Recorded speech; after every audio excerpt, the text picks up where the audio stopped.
Hello everyone, welcome once again to Swami Vivekananda institute. मैं शिवम पांडे एक बार फिर से आज आपके सामने। आई होप आप सभी लोग अच्छा कर रहे हैं, चीज़ें आपकी बेहतर हैं, तैयारी अच्छी से चल रही है। आप सभी को पता है कि जब भी मैं आपके सामने आता हूं तो मैं आपको एसएससी और सीयूटी लेवल की चीज़ों के जीके और जीएस के वीडियोस लेके आता रहता हूं और आपके अलग अलग टॉपिक्स को कवर किया जाता है। आप सभी को पता है कि आप चाहे एसएससी की एग्जाम दे रहे हो या सीयूटी की एग्जाम दे रहे हो, एक पार्ट आता है जिसे कहा जाता है स्टैटिक जीके। स्टैटिक जीके की प्रॉब्लम क्या है कि इसकी कोई लिमिटेशन नहीं है, इसकी कोई लिमिटेशन नहीं है। ये बेसिकली क्या होता है, काफ़ी ज़्यादा लेवल पे वर्क करता है। तो हम थोड़ा सा जानना चाहेंगे कि ये जो सीयूटी लेवल जो हमारा स्टैटिक जीके का पार्ट है एग्जैक्टली और कितना अच्छा इसको कैसे अच्छा किया जाए, इसमें क्या क्या कवर किया जाए कि चीज़ें पहले से बेहतर रहें। तो आप सभी को पता होगा कि स्टैटिक जीके का मतलब वो चीज़ें होती हैं जो कभी चेंज नहीं होती। भाई स्टैटिक जीके है मतलब वन लाइनर होता है, इसको हमें बहुत ज्यादा इलेबोरेट नहीं करना होता है। स्टैटिक जीके को बस one liner cut to cut learn करना होता है, उसमें कट टू कट सवाल आ जाते हैं और कुछ भी होता है। ज्योग्राफी से रिलेटेड हो सकता है, क्रॉप से रिलेटेड हो सकता है, एग्रीकल्चर से रिलेटेड हो सकता है, डांस से रिलेटेड हो सकता है, कुछ भी स्टैटिक जीके में। तो मैंने सोचा कि भाई क्यों ना मैं आपकी स्टैटिक जीके की तैयारी को आसान बना दूं। तो जो आपके स्टैटिक जीके का पार्ट है उसमें मैंने अपनी सीरीज स्टार्ट की है। उन सीरीज में बेसिकली मैंने सबसे पहले आपको पढ़ाया नेशनल पार्क। उस वीडियो को आप जाके देखिएगा प्लीज, उसमें बहुत अच्छे से आपको सारे इंपॉर्टेंट नेशनल पार्क याद करवाए जाएंगे। इसके अलावा आपको उसमें मैंने डिफरेंस भी बताया कि biosphere reserve, wild life sanctuary, national park में डिफरेंस क्या होता है। बहुत ही अच्छा वीडियो है, वेल डिजाइंड है, तो आप एक बार उसको देखिएगा। आज जो आप पढ़ने वाले हैं वो आप पढ़ने वाले इंपॉर्टेंट क्रॉप्स ऑफ इंडिया। ठीक है, इंपॉर्टेंट क्रॉप्स जो होती है इंडिया में, इंपॉर्टेंट जो क्रॉप प्रोडक्शन होता है, कहाँ पे क्या किया जाता है। इसके बाद आप थोड़ा सा फिर मैं कभी आपको एक वीडियो में सॉइल्स के बारे में बताऊंगा। उसके अलावा फिर मैंने आपको माउंटेन और रिवर से रिलेटेड सारे वीडियोस ऑलरेडी ज्योग्राफी के पार्ट में कवर कर दिए हैं। उसके अलावा मैं आपको ट्रॉफीज के बारे में बताऊंगा, स्पोर्ट्स से रिलेटेड काफी कुछ आता है। तो स्पोर्ट्स में कौन से ट्रॉफीज होते हैं, कौन से टर्म्स यूज किए जाते हैं, एज वेल एज आपको बताया जाएंगे। स्पोर्ट्स और ट्रॉफी के अलावा आपको मैं ये भी बताऊंगा क्लासिकल डांस ऑफ इंडिया, कि इंडिया की क्लासिकल डांस क्या होते हैं, फिर क्या है क्लासिकल म्यूजिक होता है। तो क्लासिकल डांस और म्यूजिक कोशिश करूंगा कि एक वीडियो में कवर कर दूं। तो इससे क्या होगा कि आपके लगभग में छोटे छोटे पार्ट्स कवर हो जाएंगे। अभी एसएससी का एग्जाम चल रहे हैं और क्लासिकल म्यूजिक से, वाद्य यंत्रों से काफी सारे सवाल पूछे गए, घरानों से रिलेटेड सारे सवाल पूछे गए, क्योंकि स्टैटिक जीके के कम से कम 4 से 5 क्वेश्चन आते हैं। ओके, किसी भी एग्जाम में 4 से 5 क्वेश्चन स्टैटिक जीके के उठा लिए जाते हैं और ये इसमें बहुत सारा डेटा होता है पढ़ने के लिए, तो हमको कुछ इंपॉर्टेंट पढ़ना होता है। चलिए क्रॉप के बारे में जब बात करेंगे तो इसी से आप थोड़ा सा एग्रीकल्चर से अवेयर हो जाएंगे। ठीक है, एग्रीकल्चर से अवेयर हो जाएंगे। आप सभी को पता है कि इकोनॉमिक्स जब मैंने पढ़ाया होगा तो मैं यहीं पे अब देखिए, जब मैं स्टैटिक जीके पढ़ाऊंगा ना, तो मैं आपको उससे बनने वाले सारे पॉसिबल क्वेश्चंस रिलेट करूंगा। उससे रिलेटेड जो जो पढ़ा है, जो जो याद है, माइंड मैपिंग के साथ करेंगे तो स्टैटिक जीके के साथ काफी कुछ कवर होगा, क्योंकि जीके का सिलेबस वास्ट है। तो हम कोशिश करेंगे कि कितना गागर में सागर भरने की कोशिश करेंगे यार, यही तो हमारा बेस्ट पार्ट होता है। हम अपनी कोशिश करेंगे तो ही चीजें अच्छी होंगी। तो एग्रीकल्चर की बात करें तो यहीं से चलिए क्वेश्चन बनता है, जैसे इकोनॉमिक्स में। इकोनॉमिक्स की अगर मैं बात करूं तो एग्रीकल्चर किस सेक्टर में आता है, तो आपको कहोगे सर प्राइमरी सेक्टर में आता है। एक क्वेश्चन आपका इकोनॉमिक्स से यहाँ से रिपीट हो गया। हमारे जीडीपी में भाई एग्रीकल्चर का कितना ज्यादा भागीदारी है प्राइमरी सेक्टर का, तो हम कहेंगे सर 12 से 14% की भागीदारी है, मतलब ये सबसे कम कंट्रीब्यूट करता है हमारे यहाँ। तो यहाँ से कुछ क्वेश्चन बन गए। चलिए आते हैं क्रॉप्स के बारे में, देखते हैं भाई क्रॉप्स ऑफ इंडिया में है क्या। तो अब ध्यान से देखिए, ये आपको बहुत अच्छे से समझ में आएगा टाइप्स ऑफ क्रॉप्स में। कि चीज देखिए, यहाँ पे दो तरह की क्रॉप्स होती हैं, कैश क्रॉप्स होती हैं और फूड क्रॉप्स होती हैं। तो डिफरेंस क्या होता है, देखिए क्लास 4 5 के बच्चे को भी पढ़ाया जाता है कि what is the difference between cash crop and food crops. Problem यही है कि हमारी चीजें टाइम पे रिवाइज नहीं होती, और रिवाइज ना होने के रीजन से हमें काफी दिक्कत होती है चीजों को समझने में। तो आज से आपको इसमें दिक्कत नहीं होगी।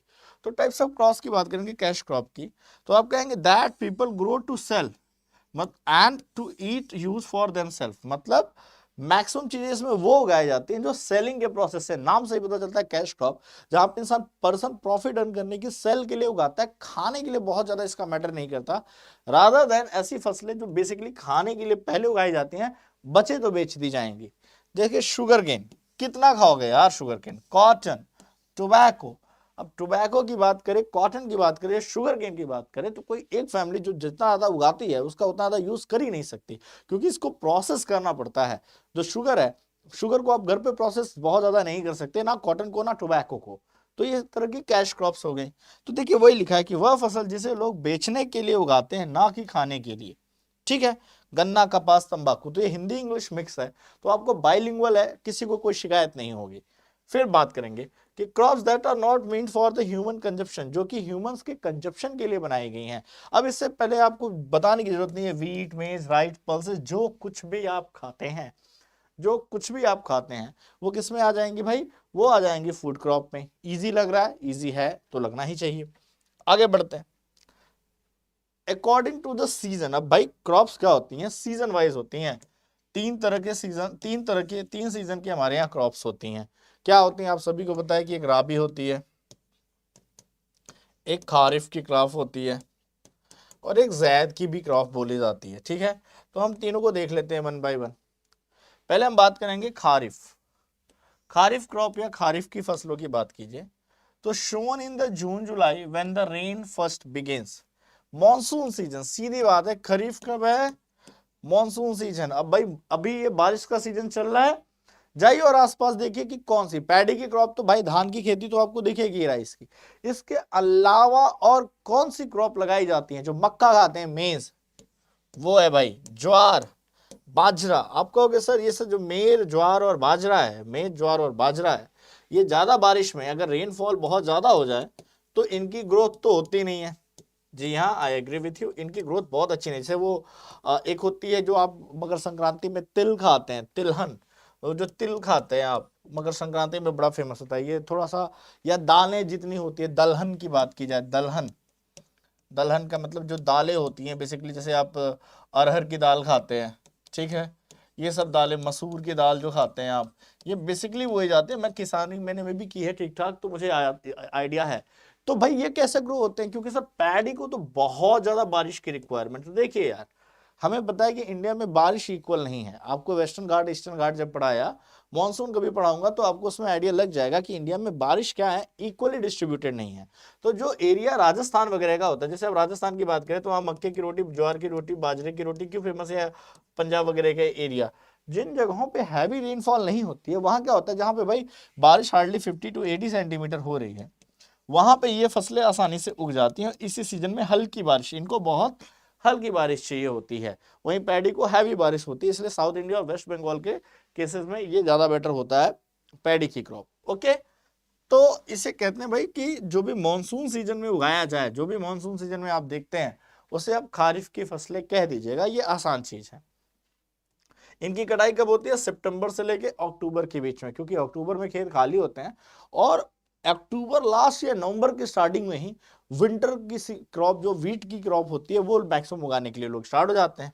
तो एग्जांपल में देखिए, राइस है, ज्वार है, बाजरा है, मेज है, कॉटन है, ग्राउंड नट, मूंगफली है, जूट की खेती, शुगर केन, टर्मरिक, पल्सेस, मतलब जितनी भी दलहन है, जैसे उड़द की दाल, ठीक है, यहाँ हिंदी में भी लिखा है कि चावल, ज्वार, बाजरा, मक्का, मूंगफली, ये जो कुछ भी आपको चाहिए वो आपको यहाँ पे इजिली इस सीजन में उगता है। और इसमें से मैक्सिमम चीजें आप खाते हैं, लगभग में सारी चीजें खाते हैं भाई। अब मसूर, उड़द की दाल आपको पता है, उड़द की, और दाल मखनी बनाते हैं शायद इसी से, उड़द की दाल से। उड़द की दाल की वो बनती है, इमरती बनती है, इमरती जो बनती है, जो मिठाई होती है भाई, अब जिनको इमरती नहीं पता उसका मैं कुछ नहीं कर सकता, जलेबी से थोड़ी हल हटके होती है, तो इमरती उड़द की दाल से बनती है, ठीक है।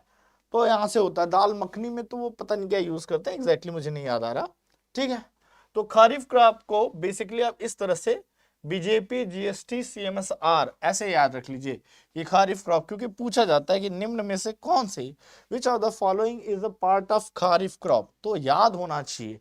और याद रखिए, जैसे मैंने बोले, जितने भी ड्राई ग्रेन्स होते हैं, ठीक है, जैसे ज्वार बाजरा की बात की जाए तो ये सारे कैसे हैं? ड्राई ग्रेन्स हैं। ग्राउंडनट वगैरह हैं, शुगर केन है, टर्मरिक है, जितने भी पल्सेस होती हैं उस तरह से याद रख लीजिए। कॉटन भाई, मेज, सोयाबीन, राइस तो आपको पता है, ये शुगर केन, टर्मरिक, ग्राउंडनट, ज्वार, बाजरा, तो ऐसे रख लीजिए। बीजेपी मतलब बाजरा, ज्वार, पल्सेस, बीजेपी मतलब बाजरा, ज्वार, पल्सेस। जीएसटी आप सभी को पता है, groundnut, sugar cane, turmeric. CMSR मतलब कॉटन मेज। तो ये रहा आपका शॉर्ट ट्रिक, ये रहा आपका शॉर्ट ट्रिक जिसके थ्रू आप याद कर सकते हैं। और आप सभी देखें, पल्सेस सबने देखे होंगे। ज्वार और बाजरे में थोड़ा सा फर्क होता है, बट ये कहा जाता है कि मोटे अनाज होते हैं, मोटे अनाज कहा जाता है इन्हें, मोटे अनाज कहा जाता है। पहले क्या होता था कि अदर क्रॉप्स की जगह ज्वार बाजरा किसी भी सीजन में उग जाते थे, तो गाँव पे इनकी रोटियां बनती थी और बड़ी पौष्टिक होती हैं। आज भी मक्के की रोटी, मतलब मक्के की मेज की रोटी मिलती है, बाजरे की रोटी मिलती है, थोड़ी मीठी होती है और इनका आटा पूरा अलग होता है। कई लोग तो मिक्स आटा खाते हैं, तो उनको आइडिया होगा। आपके मम्मा पापा से पूछेगा जब वो गाँव में रहे होंगे, या अपने बाबा दादी से, तो वो इसके बारे में काफ़ी बताएंगे। अगर आप राजस्थान से बिलोंग करते हैं, किसी अदर स्टेट से, तो चीज़ें आपके लिए काफ़ी इजी हैं। तो इसको इस तरह से याद कर लीजिए कि खारिफ में क्या आती हैं, पूछ लिया जाता है आपसे कि भाई ये यही पूछा जाता है। देखिए स्टैटिक जी के तो आपसे पूछा जाएगा कि निम्न में से कौन सी क्रॉप खारिफ में आती है, तो आपको आराम से ये आंसर कर देना है। चलिए आगे बढ़ते। राबी की फसलें क्या है भाई? राबी की, जैसे कि मैंने रबी की फसलें अक्टूबर से नवंबर बेसिकली विंटर सीजन की होती हैं। और विंटर में आपको पता है भाई दबा के वेजिटेबल्स आते हैं, मतलब विंटर में ना वेजिटेबल्स की तो वाह वाह होती है। सब कुछ सस्ता, टोमेटो हो गया, पोटैटो हो गया, एंड वो ग्रीन हरी मटर, वो गोभियाँ, क्या खाने में मजा आती है, मतलब टेस्ट होता है। अभी तो सब मिलता है 12 महीना, लेकिन जो सीजन का टेस्ट होता है ना, वो मतलब आप समझ सकते हैं, मुझे कहने की जरूरत नहीं है, मुंह में पानी आ गया होगा। तो वीट, बैरली, बैरली जो जौ कहा जाता है बेसिकली, इस मैक्सिमम बियर जो बनती है आपकी पीने वाली, वो जौ की बनी होती है। मैक्सिमम इसमें अल्कोहल भी मिलाया जाता है। ग्राम, पीस, ठीक है, मतलब ग्राम का मतलब ये चना है, वो चना जो आप सुबह कहते हो ना चना खाओ ताकतवर बनोगे, तो चना जो होता है वो, ये मटर होती है आपकी। अब देखिए ना इसमें क्या क्या है यार, मतलब मैं क्या ही बताऊं। Warm, require warm climate for germination of seed and nutrition, cold climate for the growth. तो जब बात करते हैं अक्टूबर नवंबर की, तो इन दिनों में दिन में अच्छी गर्मी होती है, दिन में धूप निकलती है। अच्छी गर्मी मतलब ऐसा नहीं कि आपको मेल्ट कर दे गर्मी वाली गर्मी, लेकिन धूप निकलती है, बारिश जस्ट बन रही होती है, और विंटर का अपकमिंग होता है, तो बड़ा ही अच्छा मौसम होता है अक्टूबर नवंबर का। I love that whether. हाँ, बहुत ही मजा आता है। तो उसमें क्या होता है कि सीड बहुत अच्छे से जर्मिनेट होते हैं। लेकिन जब उनकी ग्रोथ का टाइम आता है, तो इन सभी ये सारी फसलें कोल्ड क्लाइमेट की, मतलब अगर इसमें से मैक्सिमम फसलों की बात की जाए, तो साउथ इंडिया में इतना कोल्ड नहीं होता। इसका मतलब वहां पे ये बहुत ज्यादा ग्रो नहीं की जा सकती। जो खारिफ की क्रॉप है वो साउथ इंडिया में भी ग्रो की जा सकती है।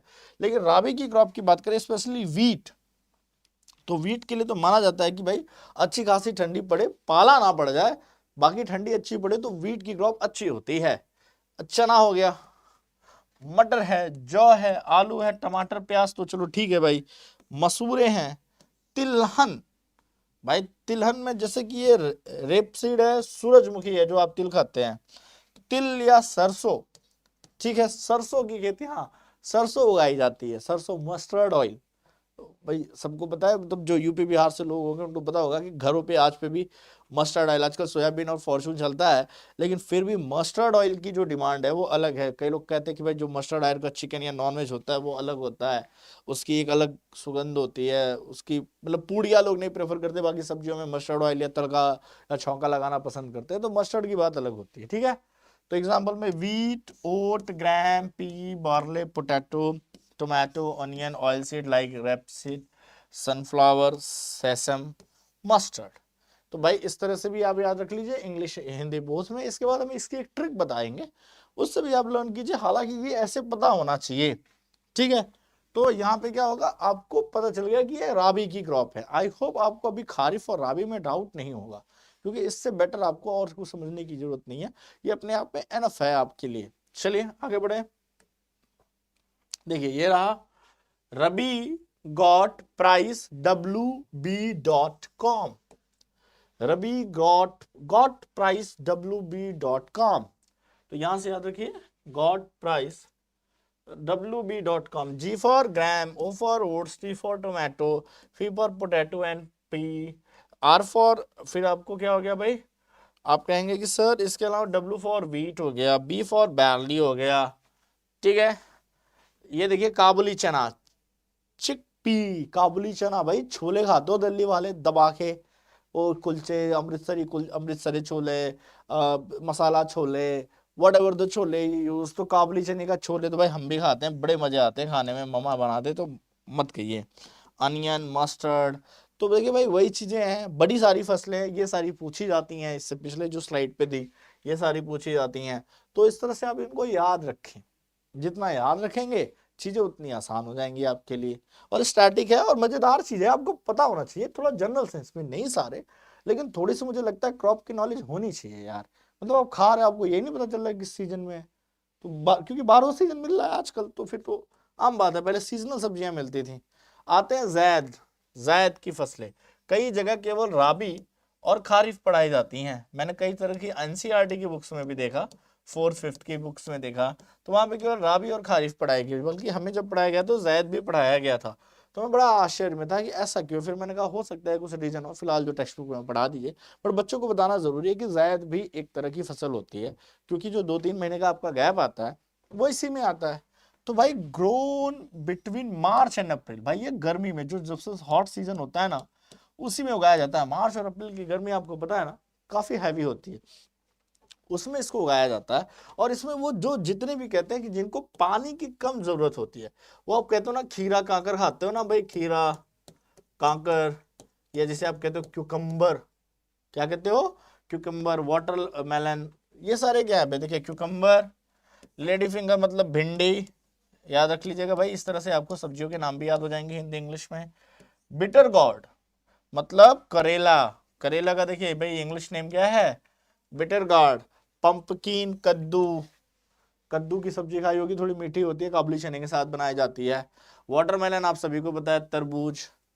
मस्क मेलन खरबूजा, ठीक है, तरबूज और खरबूज में फर्क होता है, खरबूज बेसिकली येलो कलर का होता है, ओके, और वाटरमेलन क्या होता है, रेड कलर का अंदर से होता है, ठीक है, अंदर से, हाँ बाहर से तो कलर कुछ भी हो, ग्रीन हो।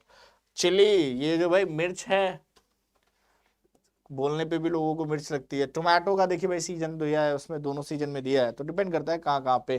तो जायद की क्रॉप होती है देखिए, वाटरमेलन, मस्क मेलन, क्यूकम्बर, तो ये जितने भी आप खाते हैं स्पेशली वो उगाई जाती हैं ताकि आपको चीजें आसानी से मिल सके। और ये मतलब, और जब इनको खाते हैं ना तो ये जो हॉट सीजन होता है ना, इसमें हमारे बॉडी का को हाइड्रेट रखते हैं। ये जो खाने हैं मैक्सिमम, इसमें जो फ्रूट्स हैं, ये जो फ्रूट्स हैं इनमें वाटर बहुत ज़्यादा कंटेन करते हैं। चाहे आप क्यूकम्बर ले लीजिए, चाहे आप वाटरमेलन ले लीजिए, या मस्क मेलन ले लीजिए, ये सारे अच्छे खासे लेवल पे क्या करते हैं, वाटर कंटेन करते हैं। तो ये क्या करते हैं, हमारी बॉडी को अच्छा खासा हाइड्रेट रखते हैं। और हाइड्रेट रखने से क्या होता है भाई कि हमारी मतलब कहते हैं कि समर सीजन में हमारा सर्वाइवल की कैपेसिटी अच्छी रहती है, चीज़ों को हम अच्छे से डील करते हैं। तो आई थिंक आपको तीनों तरह की क्रॉप्स में कोई डाउट नहीं होगा। चलिए अब क्रॉप्स के बारे में समझ गए हैं तो चीज़ों को आगे बढ़ते हैं और समझते हैं यहाँ पे। अब जानते हैं कि कुछ जो हमारी मेजर क्रॉप्स है जैसे राइस एंड वीट्स, इसका लार्जेस्ट प्रोड्यूसर कौन है, कहाँ पे कितना उगाया जाता है, ये सारी चीजें हम जानने की पूरी कोशिश करते हैं। तो चलिए समझते हैं। राइस की बात करते हैं। अभी आपको पता चला है कि इंडिया ने राइस का एक्सपोर्ट रोक दिया, ठीक है, राइस का क्या कर दिया, एक्सपोर्ट रोक दिया, खाने वाली। और इसके रीजन से अमेरिका या यूरोप में राइस के प्राइसेस बढ़ गए, राइस के प्राइसेस बढ़ गए। तो गवर्नमेंट से पूछा गया कि भाई क्यों एक्सपोर्ट होगा, तो गवर्नमेंट का कहना है कि यार इस साल देख रहे हो फ्लड कितना आया है, पूरा नॉर्थ तबाह हो गया है। नॉर्थ में तबाही होने के, फ्लड के रीजन से क्या हो गया कि क्रॉप डिस्ट्रॉय हो गई, जो फसलें उगाई जाती हैं। अभी भी बारिश का सीजन खत्म नहीं हुआ है भाई, अभी तो जुलाई चल रही है, अभी अगस्त बाकी है, सितंबर बाकी है, पता नहीं कहाँ क्या आ जाए। तो जब तक हम इंश्योर नहीं कर लेते हैं, हम इंश्योर नहीं कर लेते हैं कि हमारे पास भाई राइस की अवेलेबिलिटी अच्छी खासी है, तब तक हम राइस सेल नहीं करने वाले। इस बार एमएसपी भी बढ़ाई गई, मिनिमम सपोर्ट प्राइस, आपको पता होता है ना मिनिमम सपोर्ट प्राइस, जो सरकार पहले अनाउंस कर देती है कि इस बार हम इस प्राइस पे चावल को खरीदेंगे पर क्विंटल। एमएसपी बढ़ा भी दी, लेकिन पिछली बार जितना एरिया शोन किया गया था उससे भी 6 to 8% एरिया कम शो किया गया। मतलब चावल की जो बुआई की जाती है, लगाई जाती है फसलें, उस 6 to 8% एरिया अभी भी कम है, क्योंकि वेदर खराब है, लोग रिस्क नहीं ले रहे हैं, तो प्रोडक्शन कम होने वाला है। तो सरकार तो भाई अंत्योदय योजना चलाती है। अंत्योदय योजना में क्या है भाई, अंत्योदय योजना में फ्री राशन दिया जाता है, फ्री राशन दिया जाता है लगभग में 2-3 रुपए के नाम पे। केजी के नाम पे। तो भाई ये जो है ये गवर्नमेंट कहाँ से लाती है भाई? गवर्नमेंट अपने पास बफर स्टॉक रखती है। क्या रखती है? बफर स्टॉक रखती है। बफर स्टॉक क्या होता है भाई? 2 से 3 साल की खाद्यान्न, 2 से 3 ईयर के लिए extra food India government maintain करती है। क्योंकि भाई कब प्राकृतिक आपदा आ जाए, कब वॉर हो जाए, और तो भाई देखे यूक्रेन वगैरह में भी अच्छा खासा उगता था, वॉर के रीजन से सब खराब है। तो इसके रीजन से भाई जब गवर्नमेंट करिए, जब हम ये सब, अब गवर्नमेंट की क्या पॉलिसी नहीं पता, गवर्नमेंट करिए ये जो सब अगर हम आराम से बचा लें, इसको पहले इंश्योर करेंगे फिर हम करेंगे। क्योंकि इंडिया की बात की जाए तो India is the second largest producer of rice and the traditional rice fields are known as paddy fields. ठीक है, ये और सबसे बड़ा एक्सपोर्टर है। देखो ये तो है कि प्रोड्यूस हम सेकंड नंबर पे करते हैं, पहले नंबर पे कौन करता है? चाइना करता है। पहले नंबर पे कौन करता है? चाइना करता है। लेकिन चाइना की अपनी खपत है, नूडल बना बना के बेचता है यार ये। ठीक है, सबसे ज्यादा नूडल्स बेचता है ये राइस के बना के। तो चाइना डायरेक्ट राइस ना बेच के राइस के बने प्रोडक्ट्स बेचता है, जो कि उससे राइस से ज्यादा महंगे पड़ते हैं। याद रखिएगा भाई कि आप सीधे रॉ मटेरियल बेच रहे हैं या रॉ मटेरियल का कोई फिनिश गुड्स बना के बेच रहे हैं। तो उसके बाद फिर दूसरे नंबर पे वियतनाम वगैरह आते हैं। तो इंडिया के बाद बांग्लादेश भी भाई दौड़ में रहता है, क्योंकि बांग्लादेश का एरिया है भाई राइस प्रोडक्शन के लिए सबसे बेटर माना जाता है। तो बांग्लादेश भी सेकंड रहता, प्रोड्यूसर के मामले में नहीं, एक्सपोर्टर के मामले में मैं बोल रहा हूँ। ठीक है, तो पहले पे कौन है? चाइना। चाइना का एरिया ज्यादा है, हमसे काफी ज्यादा है भाई एरिया वाइज भी, तो चाइना ज्यादा प्रोड्यूस करता है। ओके, राइस फील्ड कहते हैं। इसके अलावा राइस की बात की जाए तो वेस्ट बंगाल एक पे, उत्तर प्रदेश का भी एरिया अच्छा खासा है, यहाँ पे भी राइस उगाई जाती है। हालांकि राइस वेस्ट बंगाल का तो क्लाइमेट साथ देता है, उत्तर प्रदेश को तो मतलब बेस्ड होना पड़ता है बारिश पे, या फिर इरिगेशन व्यवस्था अच्छी हो। जैसे अभी मेरे गांव में बात की जाए तो देखिए इधर कहीं भी बाढ़ आई हो, हिमाचल बह गया, उत्तराखंड बह गया, whatever it is, but Uttar Pradesh में बारिश नहीं है। कई जिले सूखे के कगार पे हैं, ग्राउंड वाटर काफी तेजी से नीचे जा रहा है। लोगों ने एक बारिश हुई क्रॉप लगा दी, अब उसको पानी दे दे के चला तो रहे हैं, लेकिन वो क्रॉप बचेगी नहीं अगर इसी तरह से बारिश नहीं हुई। जैसे दिल्ली में तो थोड़ी बहुत बारिश हो भी जा रही है भाई, लेकिन विलेज एरिया में, यूपी में, ईस्ट यूपी की बात की जाए तो ईस्ट यूपी में बारिश ही नहीं है, कोई बारिश ही नहीं है, तो वो क्रॉप कैसे सर्वाइव करेगी? तो इसके रीजन से भी चीजें अलग हैं। तो waste Bengal, Uttar Pradesh, research centre Cuttack Orissa में इसका रिसर्च सेंटर बनाया गया। याद रखिएगा कि राइस से रिलेटेड, उनके सीड से रिलेटेड रिसर्च करना, उनकी नई वैरायटी लाना, ये सारा काम कहाँ होता है? रिसर्च सेंटर में होता है। और भाई अगर बात करें तो वो कहाँ पे? इंडिया के उड़ीसा में है। तो ये याद रखिएगा कि राइस रिसर्च सेंटर इंडिया के उड़ीसा में है। टॉप पे वेस्ट बंगाल आता है, सेकेंड पे उत्तर प्रदेश प्रोडक्शन पे आता है।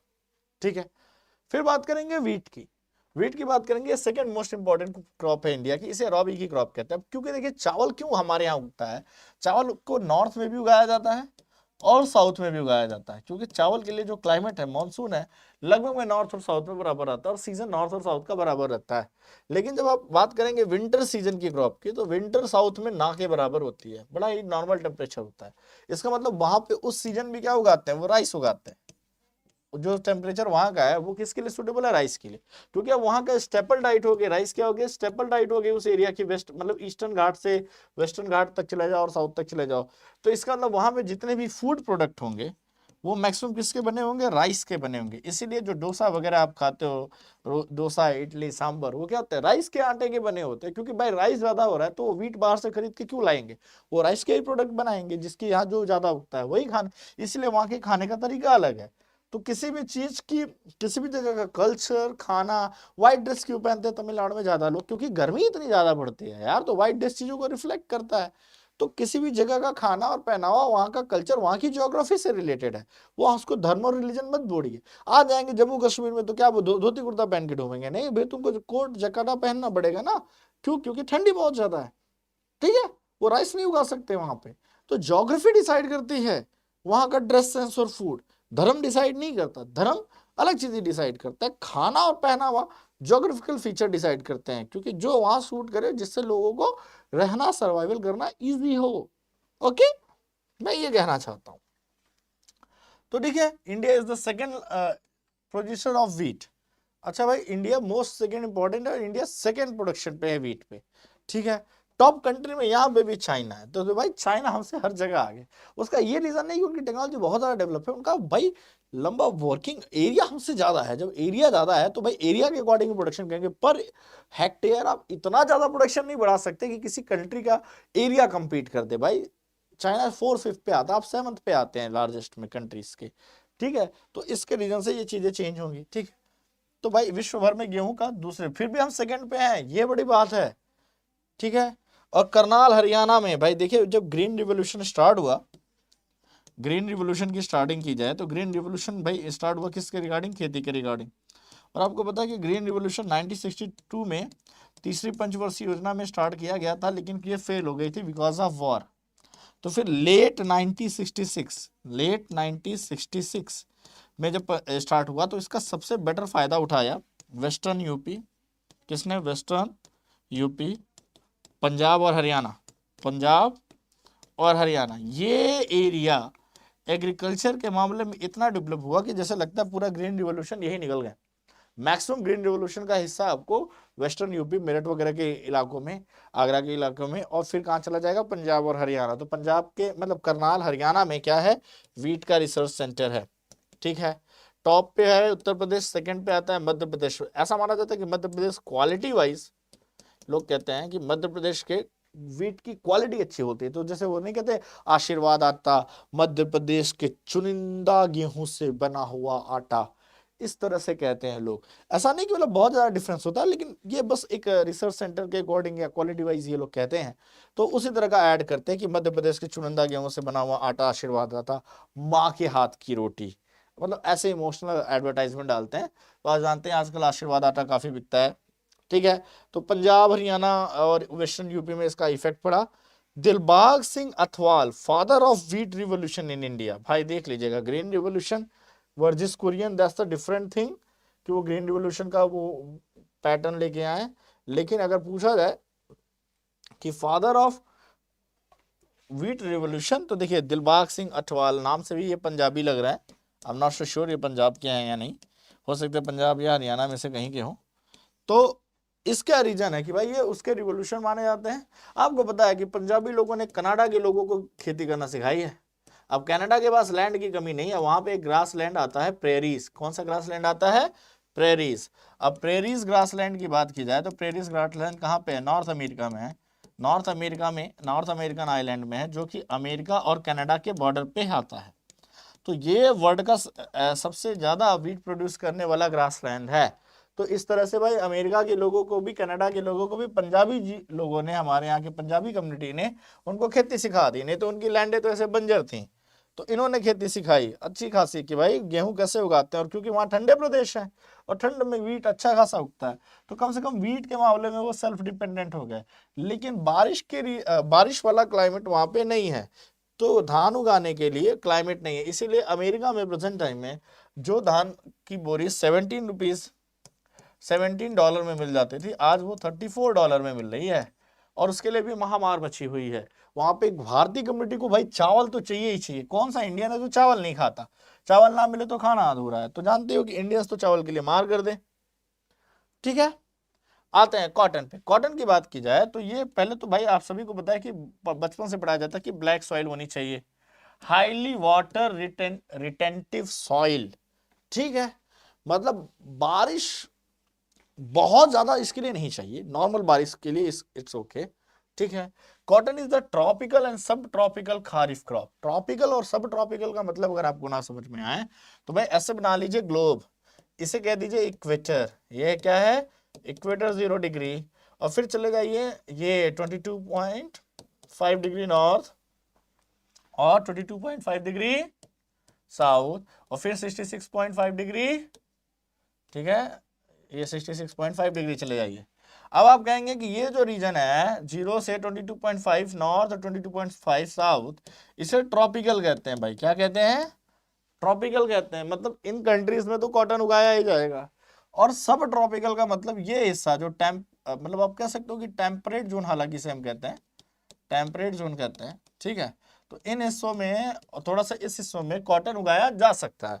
इन हिस्सों में क्या उगाया जा सकता है, कॉटन उगाया जा सकता है। तो ट्रॉपिकल वर्ड का मतलब समझ जाइएगा। It is a fibre crop known as white gold, इसे कहते हैं। इंडिया का सेकंड रैंक है वर्ल्ड वाइड। ब्लैक सॉइल है, हाईली वाटर रिटेंटिव सॉइल है, ठीक है। इंडिया में गुजरात टॉप पे आता है और महाराष्ट्र, देखिए दोनों आसपास के हैं।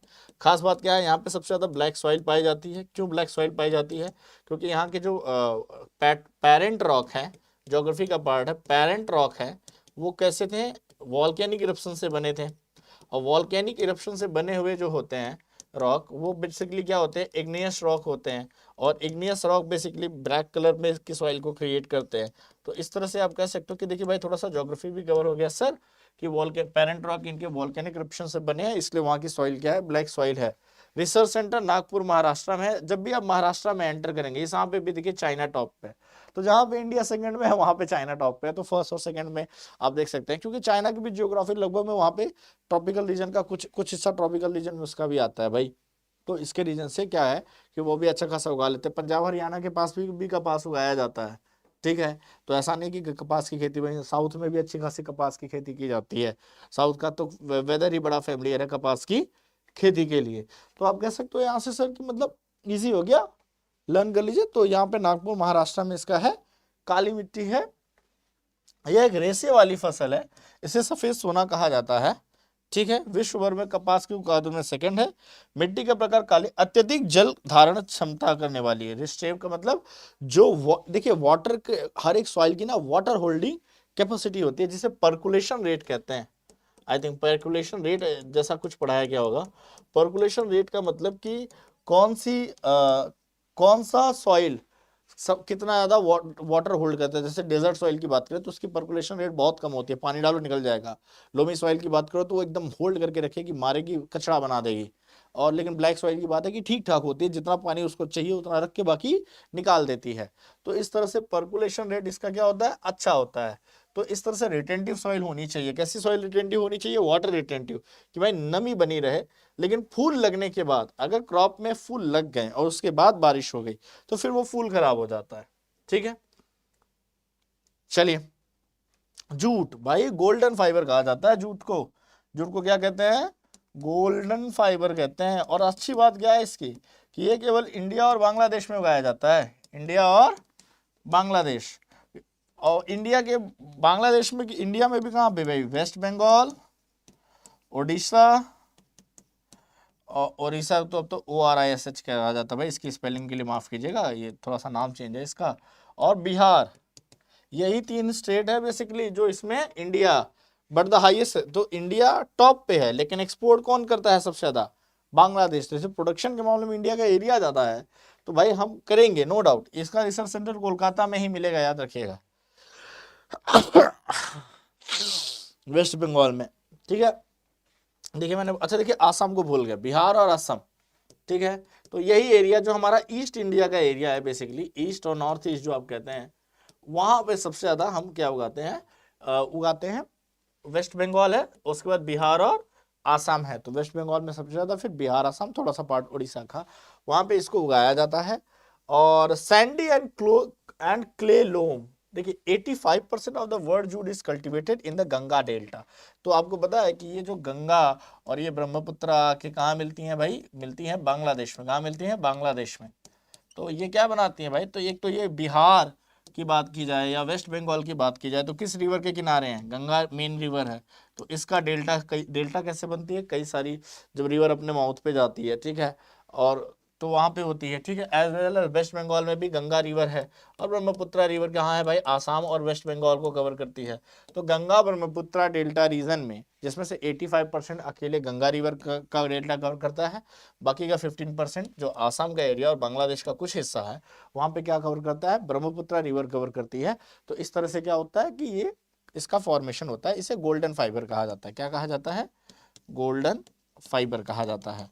और आपको और कहीं पे भी इसका प्रोडक्शन देखने को नहीं मिलेगा, पूरे वर्ल्ड में यही 2 कंट्रीज हैं जो इसका प्रोडक्शन करते हैं। क्योंकि जो वेदर वगैरह है और जो इसका हिस्ट्री है, जूट की मिलें सबसे पहले ओपन की गई थी। जूट मिल में काम करने वाले लोग एम्प्लॉयड होते थे, सरकारी होते थे।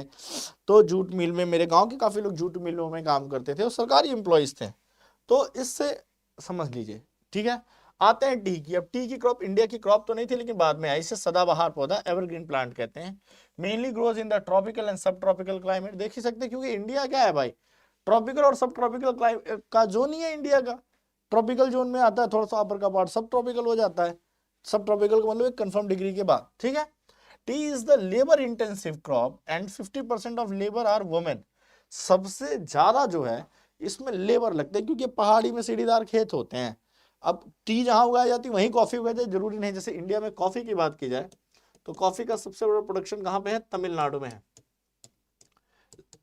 लेकिन अगर आप टी की बात करें तो वो कहाँ पे है, असम में है, फिर दार्जिलिंग वेस्ट बंगाल में। ये पहाड़ी एरियाज है जो सीढ़ीदार खेत बनाए जाते हैं यहाँ पे, ठीक है। और 50% से ज्यादा यहाँ पे लेबर वुमेन है क्योंकि सस्ते में काम करती हैं। It grows fastest under the light shade. समझ रहे हैं आप, लाइट शेड का मतलब कि हल्की धूप में बहुत तेजी से हल्की छांव हो तो बहुत तेजी से बढ़ती हैं। India is the second largest producer and consumer of the T. India second largest producer है और फर्स्ट लार्जेस्ट कंज्यूमर है। मतलब हम जितना उगाते हैं उससे ज्यादा तो पीते हैं भाई। हम बाहर से खरीदते तो नहीं है, लेकिन जितना उगाते हैं उससे ज्यादा पीते हैं। हम उगाते जाता है तो पीते भी ज्यादा है, फिर एक्सपोर्ट करते हैं, ठीक है। Require high rainfall but it roots can not tolerate water logging, hence it requires sloppy area. बात समझ में आ रही है। ब्रिटिशर्स के टाइम से ये टी का प्लांटेशन, आपको पता है कि हिस्ट्री में पता होगा कि कंपनी का एकाधिकार था टी प्लांटेशन पे अच्छे खासे दिनों तक। ओके, टी की 20 सालों तक उन्होंने रखा था एकाधिकार। फिर चाइना से, देखिए टी की जो बात की जाए वो वैसे तो स्टार्ट चाइना से होती है। चाइना से ये चाय ट्रांसपोर्ट होकर इंडिया तक आती है। हाईएस्ट प्रोड्यूसिंग कंट्री इसलिए चाइना है। रिसर्च सेंटर इसका आसाम में है, टचकाली में, ठीक है। तो टी को कंज्यूमर भी इंडिया में ज्यादा है। रिक्वायर हाई रेनफॉल, तो बारिश तो तेज चाहिए। देखिए आसाम और वेस्ट बंगाल में अच्छी खासी बारिश होती है, ठीक है। रेन फॉरेस्ट जैसा कुछ एरिया बनता है, 200 सेंटीमीटर के करीब की बारिश होती है। लेकिन पहाड़ी चाहिए, स्लोपी सीढ़ीदार खेत चाहिए ताकि पानी रूट में लॉजिंग ना करे। पानी मिले बट वाटर लॉजिंग नहीं, ऐसा नहीं कि पहाड़ है इसलिए सीढ़ीदार खेतों पे पानी फटाफट नीचे गिरता चला जाता है, वाटर लॉजिंग नहीं होती क्योंकि रूट्स इसकी पानी का जमाव टॉलरेट नहीं कर सकते। तो टी की क्रॉप अच्छी होती है, ठीक है। सॉइल टाइप में लोमी सॉइल, दोमट मिट्टी which is acidic in nature. अच्छा भाई, ऐसा भी होता है कि बेसिकली सॉइल को न्यूट्रलाइज किया जाता है या थोड़ा सा बेसिक या थोड़ा सा एसिडिक रखा जाता है। तो अलग अलग क्रॉप की रिक्वायरमेंट, यहाँ पे क्या होना चाहिए, सॉइल थोड़ी सी एसिडिक होनी चाहिए। तो सॉइल में कुछ इस तरह की चीजें मिलाए जो उसकी एसिडिटी लेवल को थोड़ा सा बढ़ा दे, ठीक है। And rich in organic matter, मतलब अच्छे खासे फर्टिलाइजर का यूज करना पड़ता है। आजकल कोई भी क्रॉप हो भाई, इसके लिए क्या है, काफी सारे जतन करने पड़ते हैं। तो धीरे धीरे आपको ये तो क्लियर हो गया कि क्रॉप्स की बात की जा रही है यहाँ पे, तो किस किस तरह की क्रॉप्स हैं और कैसे ये उगाई जाती हैं और इसमें क्या नंबर 1 है क्या नंबर 2 है। चलिए आगे बढ़ते, काफी अच्छा ये आपका वीडियो आ रहा है। कॉफी की बात करें, are grown in the shades, growing altitude of coffee range between 1000 to 15। पहले तो भाई सी लेवल से इनके ऊंचाई होनी चाहिए, मतलब ये प्लेटू एरिया पे ही उगाए जा सकते हैं, किसी ना किसी प्लेटू एरिया पे ही ये उगाए जाएंगे। 1000 मीटर से 15 metre above the sea level from Arabic premier coffee and 500 to 1000 for the robusta lower quality. तो भाई क्वालिटी अगर कॉफी की बात करें भाई, अरेबिक प्रीमियर कॉफी मतलब प्रीमियर कॉफी हो तो डिपेंड करता है कितनी हाइट पे उगा रहे हैं।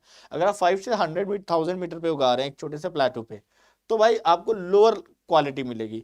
जितना हाइट पे जाएंगे क्वालिटी आपकी बढ़ती जाती है। इसलिए तमिलनाडु का जो ईस्टर्न घाट है, ईस्टर्न घाट का वेदर एज वेल एज जो स्लोप है वो बेस्ट है, ठीक है। Both varieties are planted in the well drained soil conditions at favour rich organic matter. तो देखना है कि सॉइल में भाई रिच ऑर्गेनिक मैटर्स चाहिए और वेल ड्रेन सॉइल चाहिए। मतलब सिंचाई की व्यवस्था चाहे टी हो या कॉफी हो, दोनों में ए क्लास की होनी चाहिए। एंड हिली स्लोप, जैसा कि मैंने बोला सीढ़ीदार खेत होने चाहिए, सीढ़ीदार खेत होने चाहिए, ये कंपलसरी है, ठीक है। वेराइटीज अरेबिक एंड रोबस्टा, दो तरह की वैरायटी होती है। सबसे ज्यादा ये होती है ब्राजील में, क्योंकि ब्राजील में ठीक है अच्छा खासा स्लोपी पठारी हो रही होगा। ब्राजील के बारे में बहुत ज्यादा नहीं पता। इंडिया में मैंने तमिलनाडु लिखा था यार, ये कर्नाटका दिखा रहा है कॉफी में। सेकंड पे केरला और तमिलनाडु, हो सकता है रैंक बदलती रहती है, प्रोडक्शन एरिया बढ़ गया हो। पहले तो जब मैं पढ़ा था तो तमिलनाडु था, बदल गया होगा। क्योंकि देखो ये क्या है, वेस्टर्न घाट क्या है, सबसे ज्यादा स्लो। वेस्टर्न घाट की बात करें तो सबसे अच्छा क्या है, वेस्टर्न घाट पे ही वो हिल्स है जो 1000 से 3000 मीटर की हाइट पे है।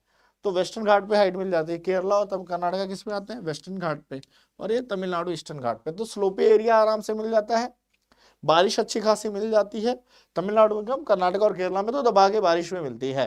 तो जो भी ड्राई फ्रूट्स वगैरह भी हैं वहां पे। बाकी ब्राजील कंट्री क्या है सबसे, इंडिया इसमें टॉप लीडिंग प्रोड्यूसर वगैरह नहीं है क्योंकि इंडिया में कॉफी की डिमांड कम है। इंडिया में बल्कि कॉफी एक लेवल माना जाता है कि जो शहर के लोग होते हैं या जो नए फैशन के लोग होते हैं वो कॉफी पीते हैं। मैं भी कॉफी बहुत कम पीता हूँ, अगर कोई पी रहा है साथ में तो पी लूंगा, लेकिन ऐसा कोई जरूरी नहीं है कि मुझे टी और कॉफी में चूज करना रहे तो मैं टी बनाऊंगा, चाय बनाऊंगा, और वो भी दिन में 2 बार बनाऊंगा। आजकल तो ग्रीन टी जैसा भी कंसेप्ट है भाई, लोग फिट होने के लिए। मेरा ऐसा मानना है कि टी से कोई खास फिटनेस के रिलेशन नहीं होता, लेकिन एडवर्टाइजमेंट करोड़ों के किए जाते हैं सेलिब्रिटीज के थ्रू, तो लोग बिलीव कर लेते हैं। होता होगा, इसके फायदे होते होंगे, मैं लोगों को कोई कंपनी का डिसएडवर्टाइजमेंट नहीं करना है, लेकिन ये भी कंसेप्ट आया जो कि टी जैसा कुछ होता नहीं, काफी कड़वा होता है। हालांकि चाय में दूध मिला के पीने का कंसेप्ट इंडिया में ही आया।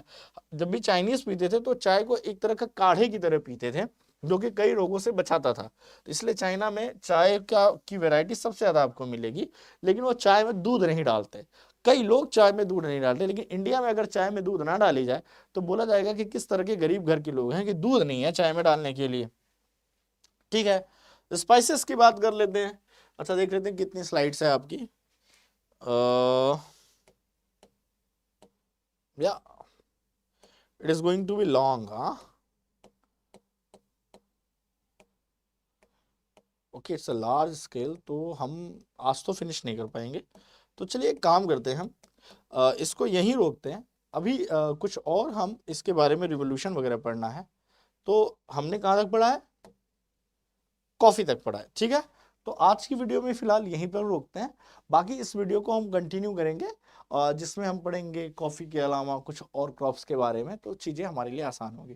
तो आज के लिए बस इतना ही, मिलते हैं आपसे अगले वीडियोस में। आई थिंक ये वीडियो आपको अच्छा लगा होगा, तो काइंडली शेयर करें अपने दोस्तों से, ताकि उनको भी स्ट्रैटेजी के में ये पार्ट जानने को मिले। So thank you everyone, bye, have a good day.